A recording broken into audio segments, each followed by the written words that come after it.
بسم اللہ الرحمن الرحیم۔ السلام علیکم۔ غرور کا انجام واقعہ سچا۔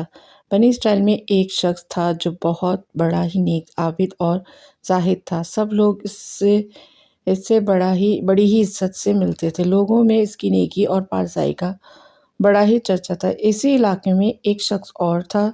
لوگ اسے بہت برا انسان سمجھتے تھے۔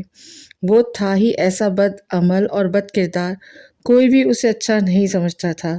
ایک روز اس گناہگار شخص نے دیکھا کہ وہ نیک آدمی ایک میدان میں بیٹھا ہوا ہے۔ ہر طرف تیز دھوپ پھیلی ہوئی ہے، مگر اللہ کے اس نیک بندے پر ایک بادل کے ٹکڑے نے سایہ رچایا ہوا ہے۔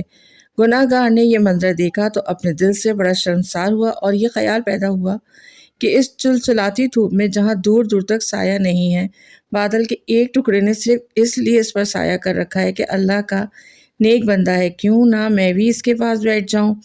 کیا خبر کہ اس کی برکت سے اللہ تعالیٰ مجھے بھی بخش دے اور میری خطاؤں کو معاف فرما دے۔ یہ شخص عابد و زاہد کے پاس بیٹھ گیا۔ اس کے بیٹھتے ہی اس شخص کے دل میں خیال آیا کہ اس کے ساتھ تو کوئی بد ذات بھی بیٹھنا پسند نہیں کرتا۔ اپنے زمانے کا بدترین اور گناہگار اور پوری قوم میں بدنام شخص ہے۔ اس کے ساتھ تو کوئی تبھی اٹھتا بیٹھنا پسند نہیں کرتا، یہ میرے پاس کہاں سے آ کر بیٹھ گیا۔ یہ خیال آتے ہی اس نے اس رسوائے زمانہ کو اپنے پاس سے اٹھا دیا۔ وہ گناہگار شخص اٹھا اور چلا گیا، لیکن بادل کا وہ ٹکڑا بھی اس کے ساتھ روانہ ہو گیا اور اس کے سر پر سایہ فگن ہو گیا۔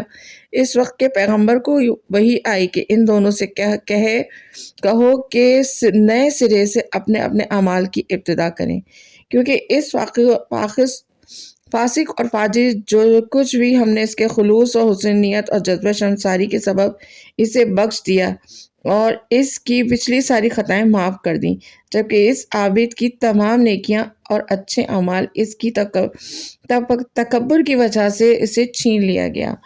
ویڈیو پسند آئے تو اسے لائک، شیئر اور سبسکرائب کیجیے۔ شکریہ۔